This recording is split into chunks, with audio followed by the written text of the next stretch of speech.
Hola y bienvenidos a este cuarto módulo sobre procesamiento intermedio de datos con Python. Mi nombre es Alberto Castillo y los estaré acompañando tanto en este módulo como en otros más.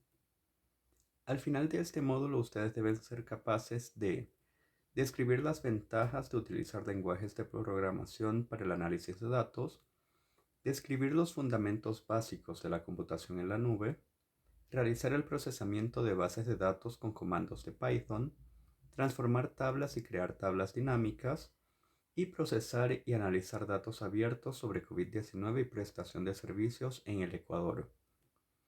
La agenda de este módulo es una introducción a Python, computación en la nube con Google Colab, estructura de datos en Python, manipulación de datos con pandas y manipulación de series temporales. Pero antes de continuar debemos definir qué es Python. Python es un lenguaje de programación orientado a objetos que permite realizar análisis estadístico y procesamiento de datos mediante comandos. También permite desarrollar aplicaciones digitales y web, y diversas plataformas como Instagram, Netflix o Spotify utilizan Python en su desarrollo. Entre las ventajas de Python se puede destacar la alta escalabilidad, ya que este no tiene los límites de las hojas de cálculo en cuanto al volumen de datos admitido, dado que éstas solamente admiten cerca de 1.048.000 filas y 16.000 columnas. Asimismo, Python facilita la reproducibilidad de los procesos, dado que una serie de procedimientos o una serie de secuencias se pueden ejecutar de forma fácil y rápida en distintos conjuntos de datos. Asimismo, facilita la automatización, dado que se pueden automatizar procesos y ejecutar recurrentemente códigos con diversas fuentes de datos. Asimismo, si ustedes aprenden a utilizar Python, se les hará más sencillo transitar hacia otros lenguajes de programación como pueden ser R o Julia. Por otra parte, la comunidad de desarrolladores ofrece una gran capacidad de soporte y se han estado desarrollando diversas herramientas que facilitan la utilización de Python en la nube. Entre estas destaca Google Colab, la cual pone a disposición del público tanto CPUs, GPUs y TPUs con 12 GB de memoria RAM y cerca de 100 GB de memoria de disco duro. Esto permite que desde un celular, una tablet o un computador se puedan ejecutar procesos con estas características de hardware. Por otra parte, Python cuenta con multitud de librerías y paquetes que amplían sus funcionalidades. Entre estas, las más populares son Pandas, que permite manipular datos; SciPy facilita la realización de procesos estadísticos como pruebas de hipótesis; NumPy permite procesar datos numéricos; Seaborn es especializada en la visualización de datos; y scikit-learn permite estimar modelos estadísticos.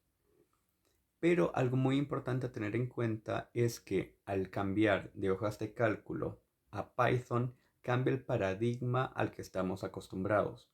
En las hojas de cálculo usualmente utilizamos un entorno visual, por lo cual debemos seleccionar filas, columnas, los datos de forma manual y hacer una serie repetitiva de procedimientos, mientras que en Python tenemos una línea de comandos y simplemente escribiendo los comandos podemos ejecutarlo de forma rápida y fácil, lo cual a su vez permite mayores posibilidades de automatización.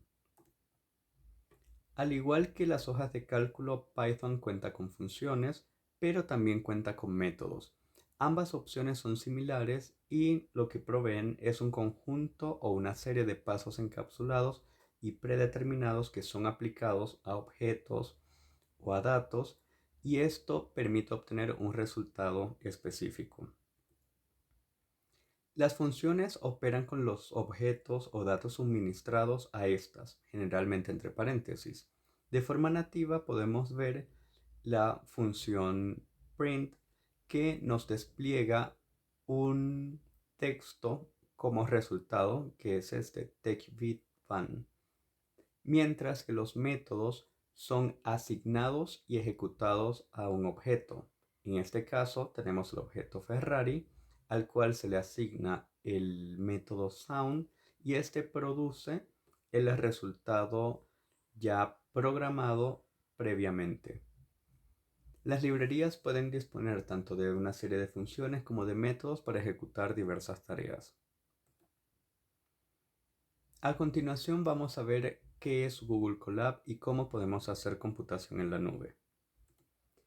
Google Colab es una plataforma web interactiva que permite ejecutar un documento, generalmente llamado notebook, que consta de una lista ordenada de celdas que pueden contener tanto código de entrada, fórmulas matemáticas y texto enriquecido.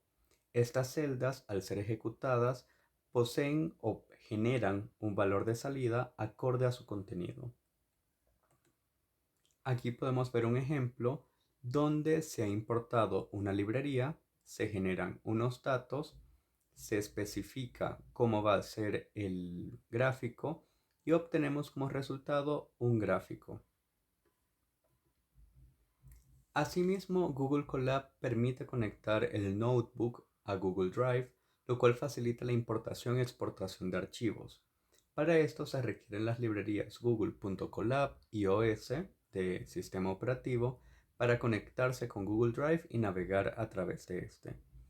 A continuación vamos a ver un ejemplo de cómo es Google Colab y cómo lo pueden utilizar.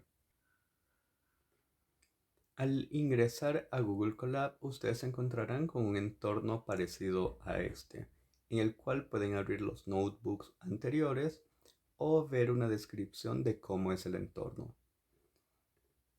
Primero, para poder utilizarlo, ustedes deben conectarse a una máquina virtual que pone Google a disposición. Cuando nos conectamos a esta, podemos ver que en pocos minutos o en pocos segundos vamos a tener a disposición cerca de 12 GB de memoria RAM y cerca de 100 GB de disco duro. Aquí, como podemos ver, tenemos utilizado cerca de 1 GB y disponible 12 GB, mientras que tenemos disponible 37 GB de almacenamiento. Podemos ver que Google Colab cuenta con un índice que puede ser modificado, diversas opciones de búsqueda, diversas funciones o variables que hayamos creado, un navegador de archivos, una serie de comandos o scripts ya predeterminados y una paleta de comandos rápidos con el teclado. Vemos que podemos abrir un cuaderno o notebook, subir uno, crear una copia en Google Drive o en GitHub. Podemos editar nuestras celdas, ver diversa información de esta, insertar celdas de código, de texto o encabezados. Y para el entorno de ejecución tenemos diversas opciones, como puede ser ejecutar todas las celdas, es decir, todos los comandos, interrumpir la ejecución, reiniciar el entorno de ejecución, entre otras. Como vemos, aquí en Google Colab tenemos una serie de celdas. Esta inicial es una de texto en la cual podemos formatear este para tener un resultado más estilizado. Asimismo, podemos agregar texto, videos, enlaces o imágenes para realizar nuestro trabajo. Si oprimimos las teclas Control MB, podemos generar una celda de ejecución, como la vemos acá. Vamos a probar a imprimir un comando. Print lo que hace es desplegar texto ya en el entorno de ejecución. Aquí podemos ver que ejecutamos Hola Mundo. Así podemos realizar diversos procesos. En este caso podemos generar este código de acá, pero incluso podemos generar nuestras propias tareas, nuestras propias ejecuciones, y para esto podemos crear un nuevo cuaderno. Vamos a crear inicialmente un texto. Podemos segmentar el cuaderno generando títulos. Para esto podemos utilizar la almohadilla, mis primeros pasos en Google Colab, y vamos a explorar datos o comandos previamente establecidos. Voy a buscar una librería llamada Altair que nos va a permitir realizar diversos gráficos. Aquí podemos ver el código de ejemplo que podemos adaptar a nuestras necesidades. Podemos crear un scatterplot interactivo. Vamos a agregar esta celda y aquí podemos ejecutarla clicando el signo de ejecución o presionando control enter. Al realizarlo, veremos que primero se debe conectar Google Colab a la máquina virtual. Ya está conectada y luego de unos segundos tenemos nuestro gráfico. A continuación vamos a ver qué otras funcionalidades tiene Google Colab y también cómo lo podemos utilizar para nuestros propios fines utilizando Python. Es importante tener en cuenta que Python tiene diversas estructuras de datos.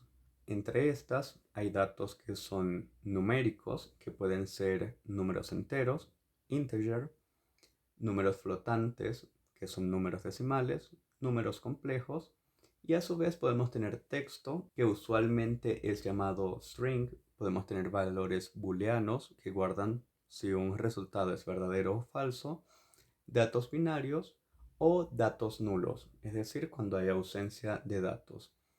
Estos tipos de datos son la estructura básica de información, pero con base en esto se pueden hacer arreglos o combinarlos, lo cual da espacio a nuevas estructuras de datos. Entre estas tenemos 4 principales, que son las listas. Las listas son mutables, es decir, uno las puede modificar, permiten tener elementos duplicados, generalmente está ordenada y se crea con corchetes cuadrados como podemos ver acá. Un ejemplo de la creación de una lista es nuestra variable L igual a esta secuencia de números, y como vemos las listas pueden guardar diversos tipos de datos. Por ejemplo, aquí guardamos un string. Este texto, en general todos los textos, deben guardarse entre comillas para que el sistema los pueda interpretar como texto y no como una variable que haya sido previamente determinada. Podemos ejecutar diversas funciones, como puede ser imprimir esta lista, la cual nos daría este resultado. La tupla es parecida a la lista, pero tiene una principal diferencia y es que es inmutable. Es decir, después de crearla, no podemos sustituir uno de estos datos por otro, sino que tendríamos que volver a crear la tupla. Esta también es ordenada, es decir, uno puede acceder al primer, segundo, tercer elemento de esta y se crea con paréntesis. Aquí podemos ver un ejemplo que genera un resultado muy similar a las listas. Después tenemos los conjuntos. Los conjuntos son mutables, pero no permiten tener elementos duplicados. No está ordenada, es decir, no podemos acceder a los elementos individuales de un conjunto, y esta se crea con la función set. Aquí, como vemos, hemos creado una lista S con los mismos datos que teníamos anteriormente, y tras pasarlos por la función set vemos que esta deja de mostrar el 5 de forma repetida y solamente nos muestra el conjunto de datos únicos que tenemos. Por otra parte tenemos a los diccionarios. Los diccionarios se caracterizan por tener un conjunto de elementos que son pares de llave y valor, por lo cual a través de la llave podemos acceder al valor. Tiene una característica muy importante y es que las llaves no pueden estar duplicadas. También los elementos están ordenados y este se crea con corchetes. Aquí hemos creado un elemento llamado D, un diccionario, donde vemos que la primera llave corresponde a la palabra 1 y su valor es un 1. La segunda llave tiene el valor letra y contiene el dato o la letra A. Al imprimirlo de esta forma, indicando qué elemento o qué llave queremos desplegar, podemos ver que se despliega un 1. Los data frames son otro tipo de estructura de datos que permite almacenarlos de forma bidimensional en filas y columnas. Su tamaño es mutable y puede almacenar datos heterogéneos, es decir, texto, números u otro tipo de elementos. Este es el formato más común para trabajar con bases de datos. Aquí podemos ver un ejemplo de un data frame sobre la oferta de servicios en Ecuador. Pandas es una librería que permite ampliar las capacidades de procesamiento de datos de Python. Permite manipular directamente los datos, analizar datos tabulares y también series de tiempo. Es particularmente útil para procesar data frames, ya que permite cambiar su forma, obtener submuestras, resumir los datos, combinarlos, entre otras funcionalidades. Además de los data frames, Pandas contiene otro tipo de datos que son las series.